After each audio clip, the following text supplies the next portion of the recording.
नमस्कार स्टूडेंट। आपका स्वागत है आपके अपने इस YouTube channel science class and GK पर।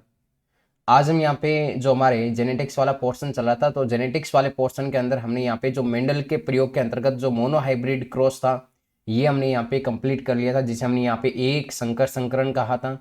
इसके बाद में अगर हम बात करें यहाँ पे डाई हाइब्रिड क्रॉस के बारे में हमने पढ़ा था, डाई हाइब्रिड क्रॉस क्या होता है।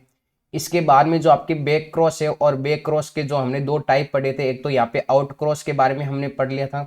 आउट क्रॉस के बाद में जो आपके टेस्ट क्रॉस होता है वो भी हमने पढ़ लिया। व्युत्क्रम संकरण के बारे में हमने यहाँ पे कंप्लीट पढ़ लिया। डाई हाइब्रिड क्रॉस है, ये हम जब स्वतंत्र अपीयन का जब नियम पढ़ेंगे तो उसके अंतर्गत ये आपकी डाई हाइब्रिड क्रॉस की एकदम कंप्लीट बात करेंगे। तो अब यहाँ पे हमारे सामने जो टॉपिक आता है वो टॉपिक ये आता है यहाँ पे कि जो मेंडल का जो नियम है, इस मेंडल के नियमों की पुनर्खोज किसने की थी, ये हमें विशेष रूप से यहाँ पे पता रहना चाहिए। एग्जाम के अंदर बहुत बार यहाँ से क्वेश्चन पूछ सकता है। मेंडल के नियमों की पुनर्खोज से ध्यान में रखना। तो मेंडल के नियमों की पुनर्खोज हुई थी। पुनर्खोज का मतलब मेंडल ने जब नियम दिए थे, तो नियम देने के बाद में सभी लोगों को आपके नियमों के बारे में पता नहीं चला। जेनेटिक्स के ऊपर, आनुवंशिकी के ऊपर जो भी नियम दिए थे, तो इसकी खोज की जो वापिस पुनर्खोज हुई, तो वो कौन कौन से वैज्ञानिकों ने की, उसकी हम बात करने वाले। तो आज का जो हमारा यहाँ पे टॉपिक रहने वाला है, लेब स्टैंड के अंदर जो बायोलॉजी की क्लासेस चल रही थी उसके अंतर्गत मेंडल के नियमों की पुनर्खोज, ये हमारा टॉपिक रहेगा। मेंडल के नियमों की पुनर्खोज, मेंडल के नियमों की पुनर्खोज, ये हमारे सामने यहाँ पे टॉपिक रहेगा। तो इसमें देखो, यहाँ पे जो भी नए स्टूडेंट जुड़े हैं वो चैनल को सब्सक्राइब कर देना और वीडियो को लाइक ज़रूर करना। देखो, इंपॉर्टेंट टॉपिक है आपके एग्जाम की दृष्टि से भी। सबसे पहले आपका जो इसमें वैज्ञानिक आता है वो आता है यहाँ पे ह्यूगो डी व्रीज। कौन सा आता है यहाँ पे? Hugo de Vries. एक तो ये था जिसने आपके उत्परिवर्तन के बारे में भी बताया था। फिर आपका आता है यहाँ पे कॉर्ल कोरेंस। कौन सा था यहाँ पे? Curl coherence. और कॉर्ल कोरेंस के बाद में थर्ड नंबर जो आता है वो आता है यहाँ पे एरिक वॉन सेरमेक। कौन सा था यहाँ पे? Erich von Tschermak. Erich von Tschermak. तो ये आपके तीन वैज्ञानिक आते हैं यहाँ पे, एक तो ह्यूगो डी व्रीज, एक कॉर्ल कोरेंस और एक आपके एरिक वॉन सेरमेक। ये तीन वैज्ञानिकों ने यहाँ पे मेंडल के नियमों की पुनर्खोज की थी। तो पुनर्खोज के बारे में ये आपको विशेष रूप से यहाँ पे पता रहना चाहिए। इसके बाद में हमारा जो टॉपिक है वो टॉपिक रहेगा यहाँ पे मेंडल के नियमों की जो शब्दावली है। मेंडल के नियमों की शब्दावली से रिलेटेड बहुत बार एग्जाम के अंदर यहाँ से क्वेश्चन पुटअप होता है। तो जो मेंडल के नियमों की जो शब्दावली है वो आपको विशेष रूप से यहाँ पे ध्यान में रखना है। इसके अंतर्गत यहाँ पे जो भी क्वेश्चन बनते हैं वो बहुत इंपॉर्टेंट है, उनकी सारी शब्दावली के अंतर्गत हम यहाँ पे बात करेंगे। तो आज का जो हमारा जो नेक्स्ट टॉपिक होगा यहाँ पे, वो होगा यहाँ पे मेंडल के नियमों के से संबंधित जो भी आपकी शब्दावली है उनको यहाँ पे समझना है। डेफिनेशन के साथ उन चीजों को समझना भी पड़ेगा। सबसे पहले हम बात करते हैं शब्दावली के अंतर्गत जो हमारे सामने वर्ड आता है वो आता है यहाँ पे कारक या फिर फैक्टर। इसे हम क्या कहते हैं? कारक, या फिर इसको यहाँ पे जीन भी कह सकते हो। क्या कह सकते हो? यहाँ पे जीन कह सकते हो। इसकी डेफिनेशन क्या बनती है सर? कारक की डेफिनेशन, कारक का मतलब होता है यहाँ पे कि किसी एक विशेष लक्षण की जो वंशावगति के लिए कोई भी आपके इकाई या फिर कारक जो उपस्थित होता है उसको क्या कहा जाता है? कारक। और जिसे अब इसी कारक को क्या कहते हैं? हम जीन कहते हैं। जैसे कि मैंने यहाँ पे आपकी लिखा कैपिटल टी, और कैपिटल टी लिखते ही आपको पता चल गया कि ये पादप की ऊंचाई को निरूपित करेगा, और ऊंचाई के अंतर्गत ये आपकी लंबाई को निरूपित करेगा। तो ये एक प्रकार का क्या हो जाएगा? यहाँ पे कारक हो जाएगा।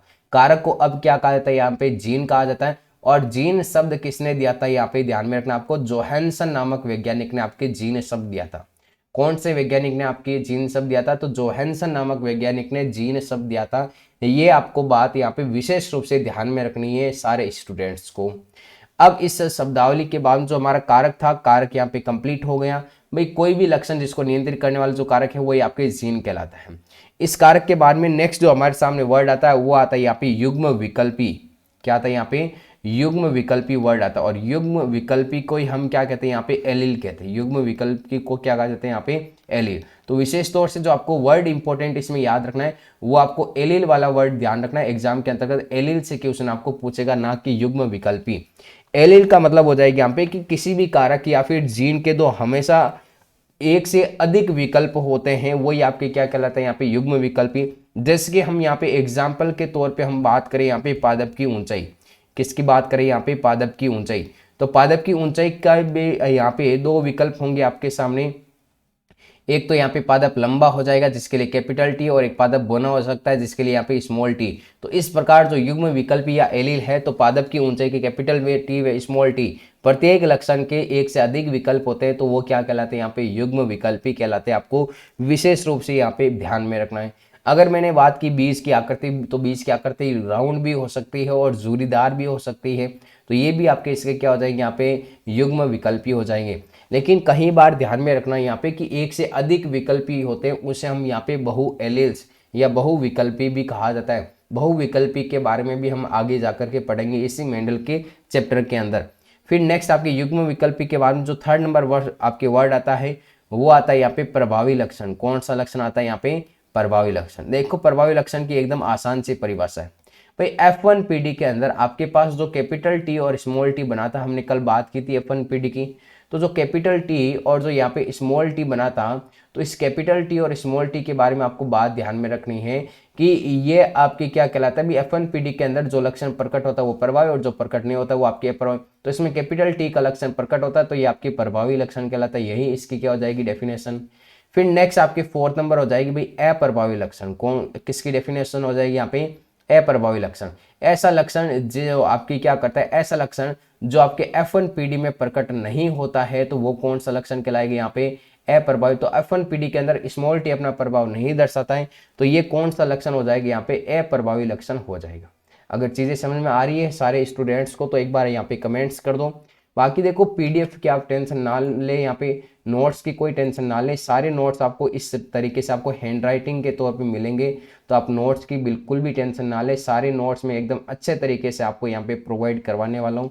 ये समयुग्मजी की डेफिनेशन अभी हमें यहाँ पे पढ़नी है। अब चलते हैं यहाँ से नेक्स्ट, प्रभावी अप्रभावी हो गई। तो अब हमारे सामने जो 5 नंबर की जो डेफिनेशन आएगी, वो 5 नंबर डेफिनेशन आएगी यहाँ पे समयुग्मजी की डेफिनेशन। किसकी आएगी यहाँ पे, समयुग्मजी। और समयुग्मजी को हम कहते हैं यहाँ पे होमोजाइगस। इसको क्या कहा जाता है यहाँ पे, होमोजाइगस कहा जाता है।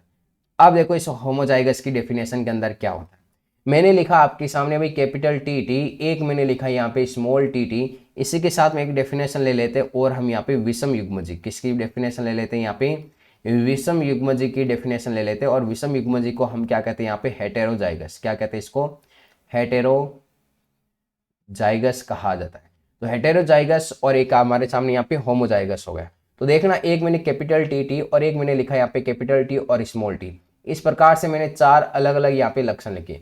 अगर ये कैपिटल टी टी है, मतलब दोनों अगर युग्म विकल्पी एकदम समान है, दोनों एलील समान है, तो वो आपके समयुग्मजी कहलाएगा। तो यहाँ पर भी दोनों एलील एकदम समान है, तो ये भी कौन सा हो जाएगा, समयुग्मजी। अगर किसी लक्षण के दोनों युग्म विकल्पी या एलील दोनों अलग अलग है, जैसे कि ये कैपिटल टी और दूसरा आपके स्मॉल टी है, तो ये आपकी क्या हो जाएगी यहाँ पे, विषम युग्मकी। क्लियर है ना बात यहाँ पे। तो समयुग्मकी और विषम युग्मकी के बारे में भी आपको विशेष तौर से यहाँ पे पता रखना पड़ेगा। नेक्स्ट हमारे सामने 7 नंबर जो परिभाषा आएगी, वो परिभाषा आएगी यहाँ पे लक्षण प्रारूप।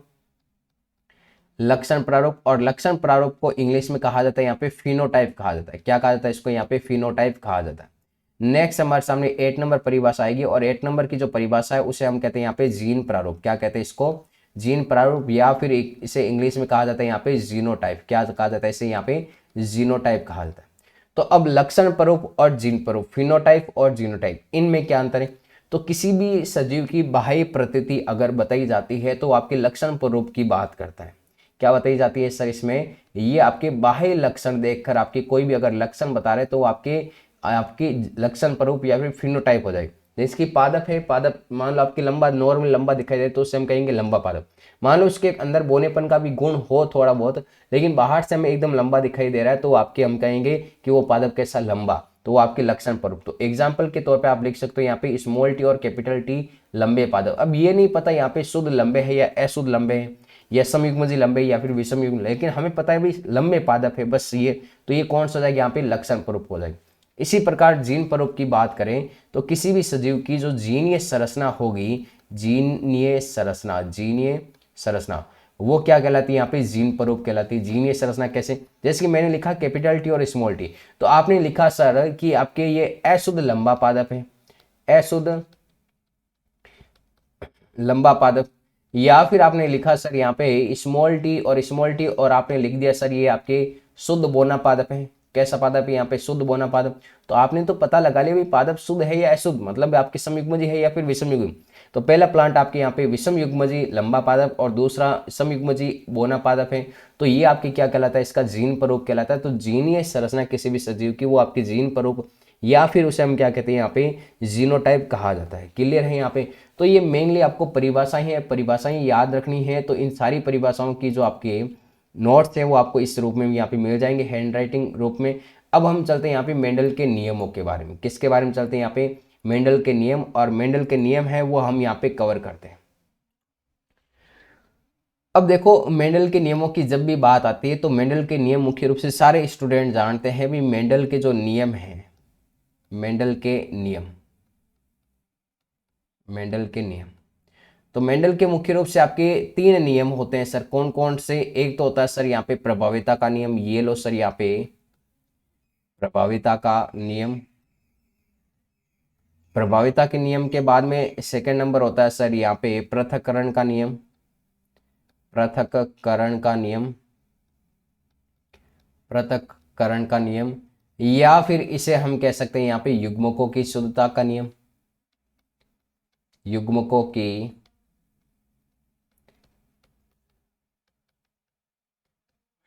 की शुद्धता का नियम। और थर्ड नंबर जो होता है उसे हम कहते हैं यहाँ पे स्वतंत्र अफ्यूहन का नियम। कौन सा कहते हैं यहाँ पे, स्वतंत्र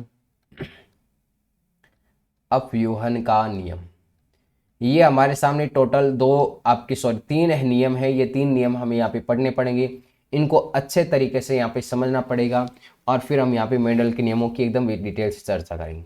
सबसे पहली बात, कॉमन बात इन नियमों के अंदर ये बात ध्यान में रखनी है कि जो प्रभाविता का नियम और जो युग्मकों की शुद्धता का नियम या पृथक्करण का नियम है, ये दोनों नियम ध्यान में रखना आपके मोनोहाइब्रिड क्रॉस पे आधारित है। कौन से क्रॉस पे, यहाँ पे मोनोहाइब्रिड जो क्रॉस होता है उस मोनोहाइब्रिड क्रॉस के ऊपर आधारित होते हैं। लेकिन जो एकमात्र ऐसा नियम जिसे हम स्वतंत्र अफ्यूहन का नियम कहते हैं, ये आपकी कौन से क्रॉस पर आधारित हो जाएगा, ये आपके डाई हाइब्रिड क्रॉस पर आधारित हो जाएगा। कौन से क्रॉस पर, यहाँ पे डाई हाइब्रिड क्रॉस पर क्या हो जाएगा, यहाँ पे आधारित हो जाएगा। क्लियर है ना यहाँ तक तो चीज। तो प्रभाविता का नियम और जो पृथक्करण का नियम है ये आपके मोनोहाइब्रिड क्रॉस पर आधारित, और स्वतंत्र अफ्यूहन का नियम है ये आपके डाई हाइब्रिड क्रॉस के ऊपर आधारित होता है। तो मुख्य रूप से ये आपके 3 जो मेंडल के नियम हैं, तीनों नियम आपको विशेष रूप से यहाँ पे ध्यान में रखने हैं। अब हम चलते हैं यहाँ पे प्रभाविता के नियम। तो प्रभाविता के नियम के अंदर एक तो लाइन मेन बात हो गई हमारे सामने कि ये जो नियम है ये आपके एक संकर संकरण या फिर आपके मोनोहाइब्रिड क्रॉस के ऊपर क्या है, यहाँ पे आधारित है। तो प्रभाविता के नियम में क्या होता है यहाँ पे कि जब आपकी कैपिटल टी जब प्रभावी लक्षणों का आपकी संकरण अप्रभावी जनकों के साथ करवाया जाता है। 1 मिनट में थोड़ा इसको क्लीन कर देता हूँ वापिस। जब आपके ध्यान में रखना यहाँ पे कि प्रभावी जनकों का लक्षण संकरण अप्रभावी जनक के साथ, तो ये तो आपके यहाँ पे जनक हो गए, इनसे हम युग्मक बनाएंगे यहाँ पे कैपिटल टी, और यहाँ पे जो युग्मक बनेगा वो कौन सा जाएगा, स्मॉल टी। तो इस प्रकार से क्रॉस करवाएंगे तो यहाँ पर भी कैपिटल टी और यहाँ पे कौन सा, स्मॉल टी। तो ये हमारे सामने बन गई यहाँ पे F1PD। ये कौन सी पीडी बन गई हमारे सामने, यहाँ पे F1PD बन गई। तो अब ध्यान में रखना यहाँ पे कि F1PD के अंदर केवल आपके लंबे पौधे क्या होते हैं, यहाँ पे प्राप्त होते हैं। यही आपके क्या कहलाता है, यहाँ पे प्रभाविता का नियम कहलाता है। क्लियर है ना बात यहाँ पे। अब इसी के बाद में सेकंड नंबर हमारे पास जो नियम आता है वो आता है यहाँ पे पृथक्करण का नियम। कौन सा नियम आता है सर, यहाँ पे पृथक्करण का नियम। अब देखो ये पृथक्करण का नियम क्या कहता है। प्रभाविता का नियम याद है तो पृथक्करण का नियम या फिर युग्मकों की शुद्धता का नियम सेम ही हो जाएगा। इसमें ये होता है युग्मकों की शुद्धता का नियम, जब युग्मक बनते हैं तो आपके संतति के अंदर जाएंगे तो एकदम शुद्ध रूप में प्रकट होते हैं।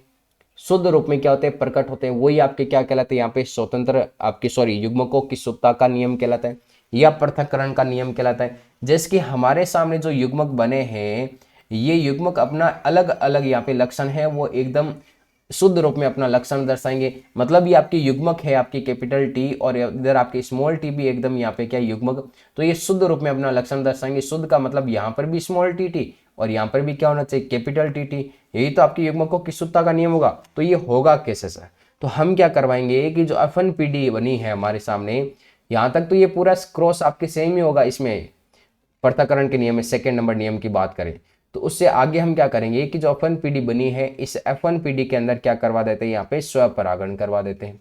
स्वपरागण का मतलब कि जो आपके F1PD बनी है इसका क्रॉस इसी के साथ में करवा देते हैं। तो जब इसका क्रॉस इसी के साथ में हम पेनेट चक्र के द्वारा यहाँ पे क्रॉस करवाते हैं इस प्रकार से, तो आइए इसको हम यहाँ पे समझते हैं डिटेल से यहाँ पे थोड़ा। ये लो आपकी पेनेट चक्र बना दिया, इसमें ये इधर तो जाएगा नर और नीचे की तरफ मादा, ये कैपिटल टी, ये स्मॉल टी, ये भी कैपिटल टी और ये आपकी स्मॉल टी। तो यहाँ पे कैपिटल टी टी, यहाँ पे कैपिटल टी स्मॉल टी, यहाँ पर भी आपकी कैपिटल टी स्मॉल टी और यहाँ पर भी स्मॉल टी स्मॉल टी। तो ये हमारे सामने जो रेड कलर से जितनी भी संतति बनी, ये हमारे सामने यहाँ पे F2PD बनी। कौन सी पीडी बनी? यहाँ पे F2PD बनी। तो इस F2PD के अंदर हम बात करते हैं अगर फिनोटाइप, किसकी बात करते हैं यहाँ पे? फिनोटाइप। फिनोटाइप का मतलब लक्षण स्वरूप की बात करते हैं। तो लक्षण स्वरूप हमें प्राप्त होता है 3:1, मतलब लंबे पौधे 3 और बौने पौधे 1 प्राप्त होता है। और अगर हम यहाँ पे जीनोटाइप की बात करें तो जीनोटाइप हमारे सामने होगा यहाँ पे 1:2:1, मतलब कैपिटल टी टी एकदम शुद्ध पौधे आपके 1 और अशुद्ध पौधा हमारे पास 2 प्राप्त होते हैं और एकदम शुद्ध बौने पौधे हमारे पास 3 प्राप्त होते हैं। तो ये इसका फिनोटाइप और जीनोटाइप हो जाए यहाँ पे। तो इसमें देख सकते हो ये कैपिटल टी टी और स्मॉल टी टी जो हमारे पास युग्मक थे, ये स्वतंत्र रूप से अपना प्रभाव दर्शाते हैं, इसीलिए इसे यहाँ पे युग्मकों की शुद्धता का नियम कहा जाता है। क्लियर है ना ये दो नियम? तो जितने भी आपकी ये जो डेफिनेशंस बनती है यहाँ पे, जो आपकी इसकी शब्दावली है, मेंडल के नियमों की पुनर्खोज किसने की थी, और इसके अलावा नेक्स्ट हमारा जो आपके नियम होगा स्वतंत्र अफ्यून का नियम, वो हम पढ़ेंगे आपकी नेक्स्ट क्लास के अंदर। वीडियो कैसी लगी आप कमेंट करके ज़रूर बताना, और ये वीडियो को लाइक ज़रूर करना, और चैनल पर नहीं हो तो सब्सक्राइब ज़रूर करना। मिलते हैं वापस आपके नेक्स्ट वीडियो के अंतर्गत।